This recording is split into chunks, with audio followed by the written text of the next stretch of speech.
Olá, meus amigos. Eu sou Alexandre Costa em Personagens da Bíblia de A a Z. E o personagem nosso de hoje é Noé. Noé, nome hebraico que significa consolo ou descanso. Noé foi um dos mais brilhantes homens do Antigo Testamento. Noé nasceu quando seu pai Lameque tinha 182 anos de idade. Noé é neto de Matusalém e é o 10º descendente linear de Adão. É interessante observar que, de acordo com as genealogias, Noé foi a primeira pessoa a nascer depois da morte de Adão. Mesmo fazendo parte da 10ª geração após Adão, que viveu 930 anos, a razão desse nome afirma-se nas palavras de Lameque, que disse: Ele nos confortará do nosso trabalho e do sofrimento de nossas mãos, causadas pela terra que o Senhor amaldiçoou. Gênesis capítulo 5, versículo 29. Noé, no hebraico, se pronuncia Noa. Isso revela por qual razão Lameque deu esse nome a seu filho. Deus havia amaldiçoado o solo, mas agora havia nascido alguém que faria os homens descansarem de sua labuta. Alguns também sugerem que Lameque simplesmente queria alguém para ajudá-lo no plantio. Outros pensam que Noé estava destinado a inventar instrumentos agrícolas que aliviassem o labor envolvido na agricultura. Noé desempenhou dois papéis importantes na história da humanidade. Primeiro, ele é diretamente o segundo pai da humanidade, porque todos os outros descendentes de Adão foram mortos no grande dilúvio que cobriu a terra mais de 1.600 anos depois da criação. Nesse papel, ele serve como elo entre as narrativas incompletas das primeiras gerações da humanidade e as biografias mais detalhadas dos patriarcas de Israel, que são apresentadas nos livros do Gênesis. Segundo ele, é o descobridor da vinicultura ou da plantação de uvas e a primeira pessoa conhecida a produzir vinho. Nos dias de Noé, a maldade no coração dos homens estava em nível avançado a ponto de Deus se arrepender de ter feito o homem. Gênesis capítulo 6, versículo 6 ao 7. Foi um tempo de apostasia universal, de completa indiferença religiosa, em que até os filhos de Deus haviam tomado para si mulheres dos filhos dos homens, por causa da sua formosura. Gênesis capítulo 6, versículo 2. Era um tempo também em que a terra estava totalmente corrompida diante de Deus e cheia de iniquidade. Um tempo em que a imaginação e a aplicação dos pensamentos humanos eram todas voltadas para a prática do mal. Mediante isso, Deus decidiu destruir por completo a vida na terra, tanto de homens como de animais. Porém, em meio a toda essa corrupção moral, a Bíblia diz que Noé achou graça aos olhos do Senhor. Alex Motzer diz que a tradução Noé achou graça é exata, mas o verdadeiro significado é expresso na ordem inversa. A graça achou Noé. Em uma situação de juízo total, o Senhor agiu com uma livre manifestação de graça imerecida sobre ele. Noé tinha três características principais. No caráter, era justo. Entre as pessoas do seu tempo, era íntegro. E na sua vida espiritual, tinha comunhão e andava com Deus. Entretanto, uma característica é destacada de maneira particular: a obediência detalhada e imediata à palavra do Senhor. Ao receber a ordem para construir a arca, assim fez segundo tudo o que Deus lhe mandou. Noé não entrou na arca enquanto o Senhor não lhe mandou, nem saiu dela enquanto o Senhor lhe determinou, embora soubesse que o dilúvio já havia acabado. Há os que acreditam que o dilúvio foi a primeira vez que choveu na terra. Antes, o que havia era apenas orvalho, e devido a isso, o arco-íris nunca havia aparecido, e Deus usou isso como um memorial da sua aliança com o homem.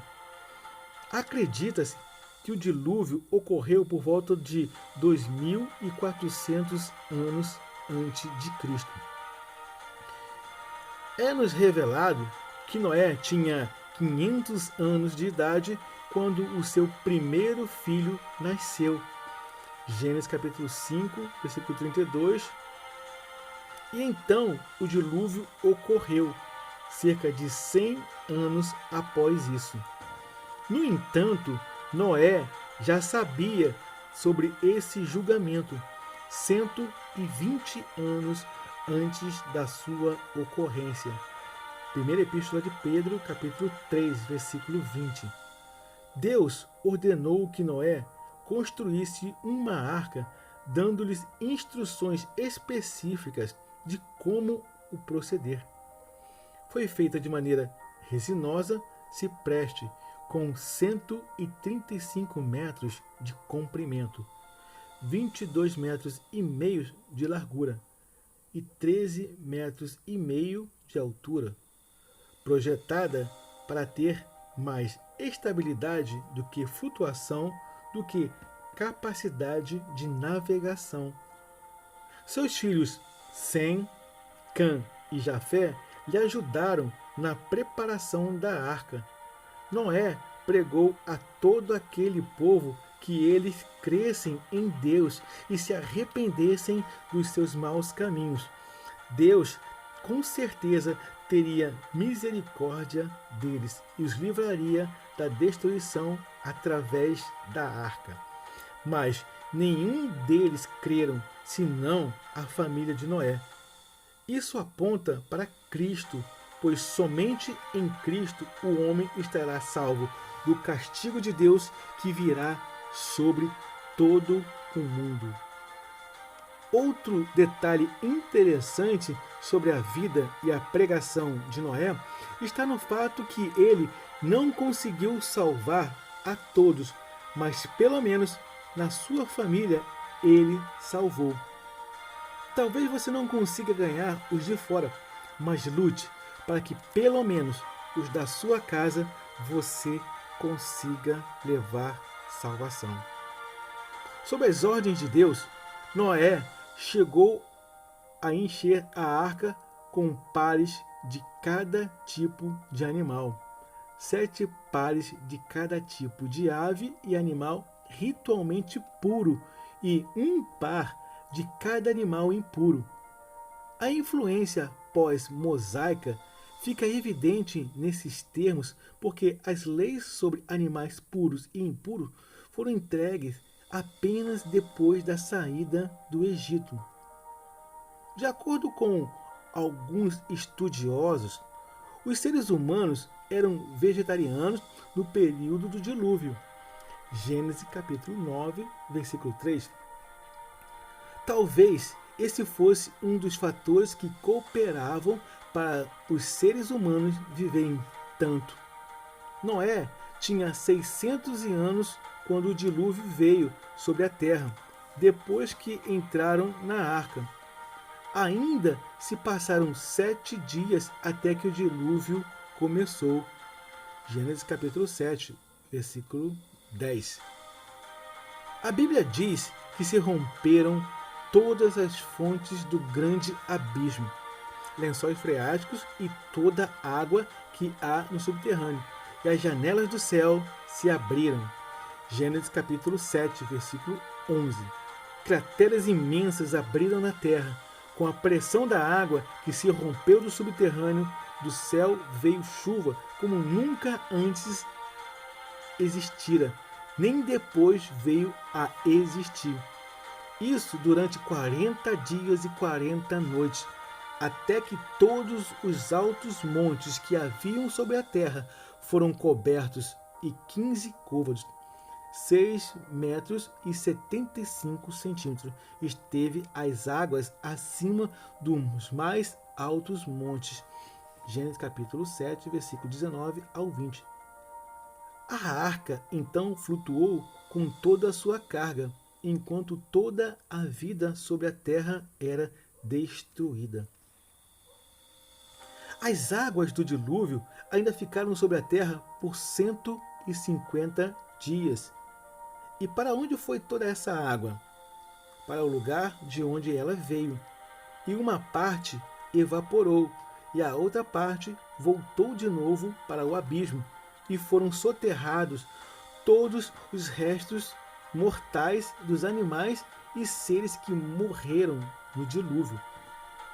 Essas coisas com certeza cooperaram para a formação do petróleo, que vem da decomposição de restos de animais e seres vivos no interior da terra, soterrados nas camadas subterrâneas que estão mortos há milhares de anos.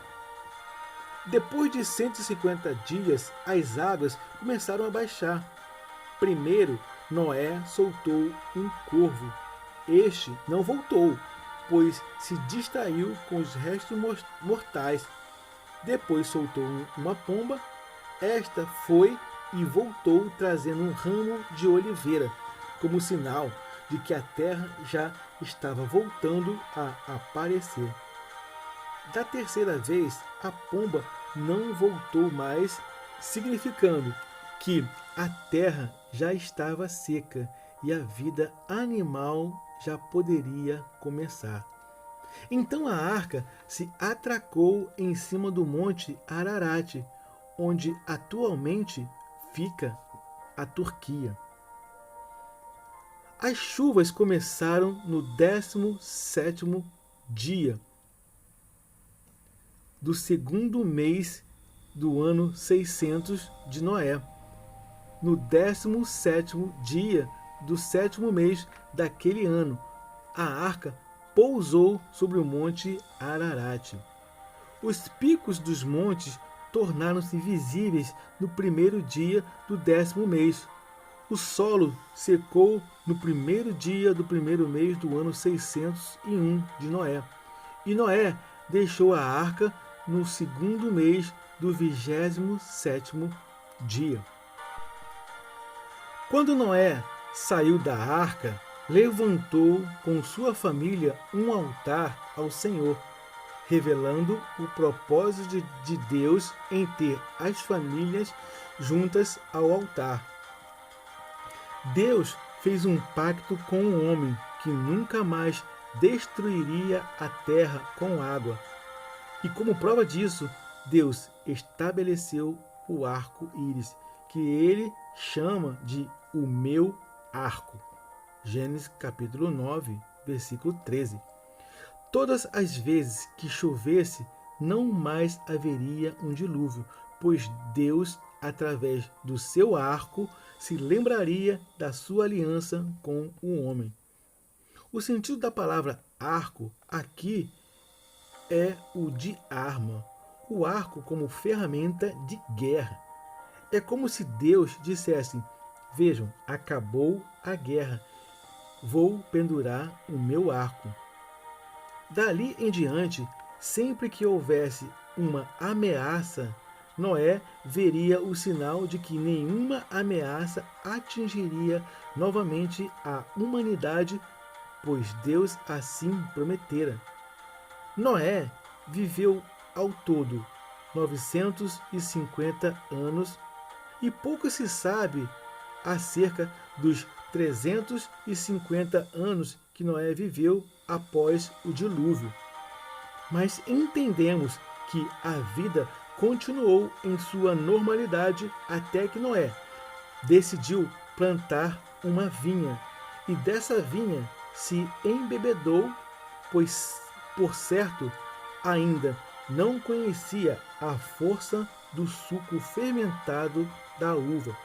Estando bêbado, se despiu, e estando nu, foi visto por seu filho Cã, que, em vez de cobri-lo, contou para as pessoas que seu pai estava bêbado e nu.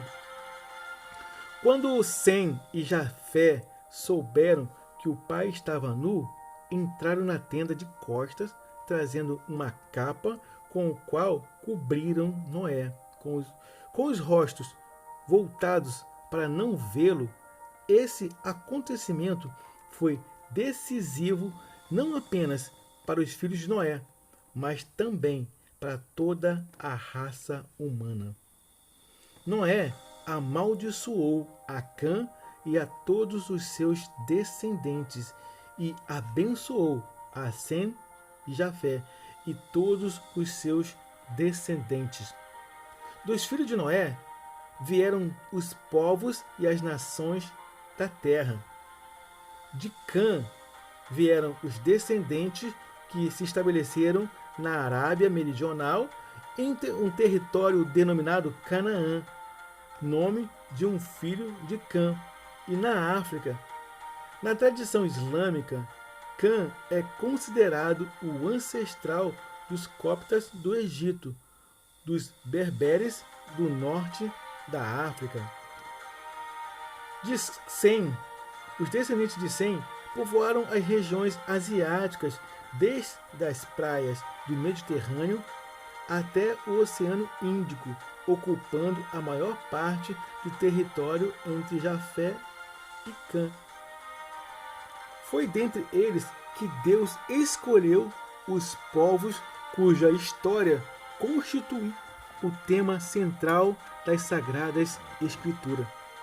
De Jafé, os descendentes de Jafé, que migraram para o norte, se estabeleceram nas terras costeiras do Mar Negro e Cáspio. Foram os progenitores dos medos, dos gregos e das raças brancas da Europa e da Ásia. A maldição de Noé sobre Cã dizia que maldito seja Canaã, descendência de Cã, servo dos servos, seja entre seus irmãos. A maldição de Noé dizia que a descendência de Cã iria ser servo, escravos, subjugados pela descendência de Sem e Jafé. Essa profecia se cumpre durante muitos séculos até o dia de hoje. A descendência de Cã, os árabes da parte meridional e os africanos, são subjugados por outros povos. Isso nos lembra o cuidado que os pais devem ter sobre as palavras liberadas sobre a vida dos seus filhos.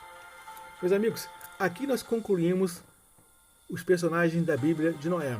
Eu sou Alexandre Costa, em Personagens da Bíblia de A a Z. Shalom, shalom, graça e paz. Compartilha, curta, faça seu comentário. Shalom.